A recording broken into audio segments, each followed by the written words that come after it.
तो आज की क्लास में हम सारांश देखेंगे, यानी आज की क्लास में हम समरी आपको हम देखने वाले हैं, समरी बताने वाले हैं कौन से चैप्टर का। तो चलिए देखते हैं कि समरी आज क्या देखने वाले हैं।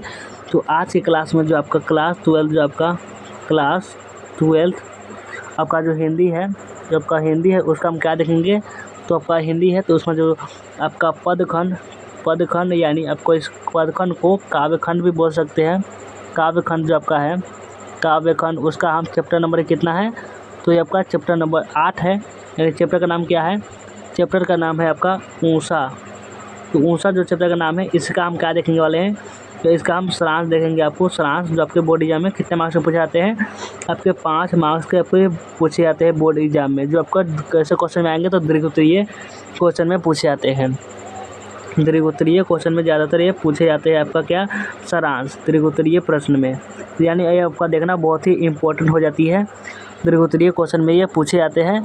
तो चलिए हम सारांश को देखेंगे। उससे पहले क्या कीजिए कि आप लोग वीडियो को लाइक कर लीजिए और चैनल को सब्सक्राइब नहीं किए होंगे तो कर लीजिए। चलिए हम देखना स्टार्ट करते हैं। तो आपको सबसे पहले बताएंगे कि ये ऊषा का जो अर्थ क्या होता है। ऊषा हम कहते किसी को है, तो इसका लिखे कौन है, तो इसको लिखे शमशेर बहादुर सिंह जी इसको लिखे हैं ऊषा चैप्टर को। तो ऊषा कहते हैं किसको है, तो आप देखते होंगे जो आपका जब सवेरे जब सो कर उठते होंगे तो देखते होंगे कुछ इस तरह का आपको दृश्य नज़र आता होगा। इस तरह का दृश्य जब तो सूरज उगने वाला होता है, या जो अंधेरा जो रात्रि होता है वो आधा पर जा रहा होता है। तो सूरज रात ख़त्म हो रहा होता है और जो सूरज उग रहा है सवेरा हो रहा है, मतलब रात और सवेरा जब दोनों का बीच होता है, जो अजीब सा देख सकते हैं दृश्य कैसा दिखाई दे रहा है। यहाँ से लालिमा आ रही है और यहाँ से अंधेरा देखिए जा रहा है, अंधेरा यहाँ से क्या हो रहा है, जा रहा है। तो आप ऐसा समझ सकते हैं कि ये जो दृश्य होता है, इसी दृश्य को हम ऊषा कहते हैं। आपके लिए हम पिक्चर इसीलिए लाते हैं क्योंकि आपको 100% समझ में आ सके और अच्छे से। इसके बाद हम क्लियर न रह जाए डाउट कि ऊषा कहते हैं किसको है। तो ऊषा देख सकते हैं कि इसी इमेज से आप समझ सकते हैं जब अंधेरा जा रहा होता है और जब सूरज उग रहा होता है, जो अभी अभी उग रहा होता है, उस समय का जब देखते होंगे बहुत अच्छा दृश्य रहता है। लेकिन देखिएगा उस समय थोड़ा सा अजीब लगता है आप देखेंगे तो इसका हम इसी को हम ऊषा कहते हैं। तो चलिए इसका हम सारांश देखते हैं। यानी सारांश कहते हैं जो आपको जो आपका कविता होता है, कविता तो उसका हम छोटा सा करके बताते हैं, यानी छोटा बताते हैं जिसमें आपको सारांश मत समझ में इतना आ जाना चाहिए, इतने हम आपको बताते हैं। जो आपके लगभग दीर्घोत्तरीय क्वेश्चन में किस तरह कहता है कि सिर्फ लिखा है ऊषा पाठ का सारांश लिखे, या हो सकता है ऊषा पाठ का केंद्रीय भाव बताए, या ये भी बोल सकता है कि ऊषा पाठ का भावार्थ लिखे। कैसे भी पूछेगा तो आपको एक तरह से लिखना है सारांश, आपको ये बता सकते हैं। ये हो सकता है लघुत्तरीय में पूछ दे, दीर्घोत्तरीय में पूछ दे, क्या आपको पता है। तो इसलिए आप क्यों ना सारांश को अच्छे से समझ लिया, आपको याद नहीं करनी, सिर्फ समझने से ही आपको आराम से बना कर आप लिख देंगे, इतना आपको विश्वास रखना चाहिए। तो चलिए हम देखना स्टार्ट करते हैं सारांश को। तो सारांश में है कि ऊषा का आगमन, शुरू में क्या बोला जा रहा है, ऊषा का आगमन आकाश की आभा आज की चारों ओर व्याप्त सौंदर्य का यथार्थ अंश इस कविता की विशेषता है। इसमें बताया जा रहा है कि ऊषा का जो आगमन, यानी जो ऊषा का देख सकते हैं, इसी काल को हम ऊषा काल बोलते हैं। जो सूरज और जो अंधेरा, सूरज और चांद का जो बीच का समय होता है, यानी जब सूरज उग रहा होता है और अंधेरा यानी रात्रि खत्म हो जाती है, उसी समय को ऊषा कहते हैं। जो ऊषा का जो शुरुआत होती है वो आकाश की जो आभा, यानी आकाश अंतरिक्ष के जो होती है उसकी जो शोभा होती है, उसी तथा चारों ओर के व्याप्त सौंदर्य का यथार्थ अंश की कविता की विशेषता, यानी इसी कविता की विशेषता है। इसमें पहली कविता है जो प्रकृति से संबंधित है। आपको बोर्ड एग्जाम में पूछेगा कि कौन सी कविता जो प्रकृति वर्णन से संबंधित है, तो आपको बतानी है कि ये ऊषा कविता है जो प्रकृति वर्णन से संबंधित है।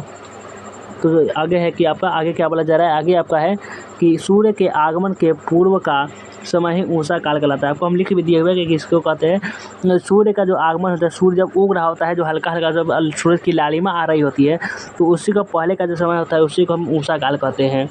और आगे क्या है, तो आगे आपका है, आगे है आपका कि आकाश एकदम नीला होता है। आकाश एकदम क्या होता है, नीलम होता है, एकदम अजीब सा दिख रहा होता है। आकाश एकदम नीला होता है, वह स्वच्छ भी होता है, एकदम साफ साफ आपको आकाश दिखाई दे रही होती है।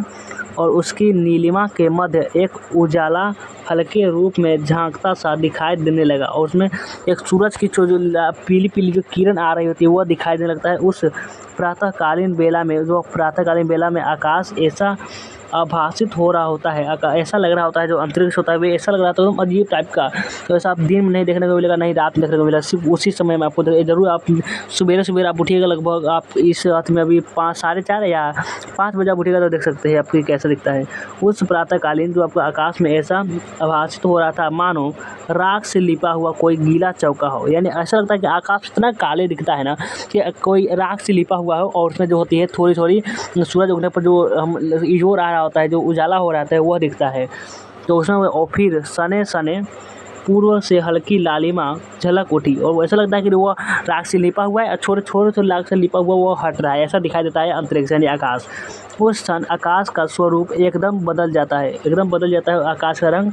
उस समय उसको यानी आकाश को, अंतरिक्ष को देखकर ऐसा प्रतीत होता है कि कोई काली सिल है, जो यानी आकाश लाल केसर से धो दी गई हो। इसमें उदाहरण देते हुए कहते हैं शमशेर बहादुर सिंह कि ऐसा लगता है जो काला केसर जो होता है उससे आकाश को धो दिया गया हो। यानी इतना बताना चाह रहा है कि आकाश इतना काला समय दिखता है और उसमें सूरज की जो हल्की हल्की जो किरणें आ रही होती है वो उसका दृश्य होता है बहुत मनोहर होता है, मन को हर लेने वाला। आपको देखेंगे तो देखते ही रह जाएंगे ऐसा दृश्य को आप। उषा की ललिमा अथवा स्लेट पर लाल खड़िया, जो स्लेट आप देखते हो जिस पर आप बचपन में लिखते रहे होंगे, तो स्लेट का जो खड़िया जो होती है, जो उसमें ऐसे इसका कुछ हम लिखते उठते हैं, उसी का बात किया जा रहा है। तो उसमें जो खड़िया होती है या चौक मल दिया गया हो, उसमें चौक इतना देखते हैं कितना काला होता है, जो स्लेट आपका होता है जिस पर आप पेंसिल से लिखते होंगे। उसके बाद कवि ऊषा आगमन की बेला में आकाश का भय चित्र उतारते हुए कहते हैं कि आकाश पर ऊषा की लाली ऐसी छाई हुई है मानो किसी नीले जल में किसी गौर वर्णी नायिका की छाया झिलमिला रही हो। यानी ऐसा आकाश प्रतीत होता है जिसमें कोई नायिका जो होती है, जो नायिका यानी जो कोई नायिका किसी को कहते हैं, जो इंग्लिश में कहते हैं हीरोइन, तो वही हीरोइन को जो होता है जो छाया, यानी जो काले में कोई अच्छा जन खूब सुंदर होती है छाया हीरोइन, उसकी जो झलक हल्की सी आ रही होती है, ऐसा प्रतीत होता है। हम जब सूर्योदय होता है तो उसके प्रखर तेज के सम्मुख ऊषा स्वयं तेजहीन हो जाती है। जब सूर्य होता है तो उसको जो अंधेरा जो होता है वही अपने आप मिटने लगता है, ऐसा बोला जा रहा है, और उसका जादू टूट जाता है। और जो ऊषा का जादू कब टूटता है? जब सूर्योदय होता है। इतना आपको ऑब्जेक्टिव क्वेश्चन पूछा जाता है कि ऊषा का जादू कब टूटता है? जब सूर्योदय होता है। इतना आपको याद रखनी है। उसके द्वारा निर्मित दृश्य भी समाप्त हो जाता है, उसके द्वारा निर्मित दृश्य भी होता है वो आपको समाप्त हो जाती है। तो ये था आपका क्या? तो ये था आपका सारांश जो आपको अच्छे से समझ गए होंगे। तो चलिए वीडियो को एंड करते हैं और कमेंट में ज़रूर बताइएगा कि वीडियो कैसा लगा, और वीडियो को अभी लाइक कर दीजिए और चैनल पर नया हुआ तो चैनल को सब्सक्राइब जरूर कर दीजिएगा, और एक निश्चित रूप से एक छोटा सा कमेंट कर दीजिएगा कि वीडियो कैसा लगा, ताकि हमको भी पता चले कि आप समझ पा रहे हैं नहीं समझ पा रहे हैं इसके बारे में।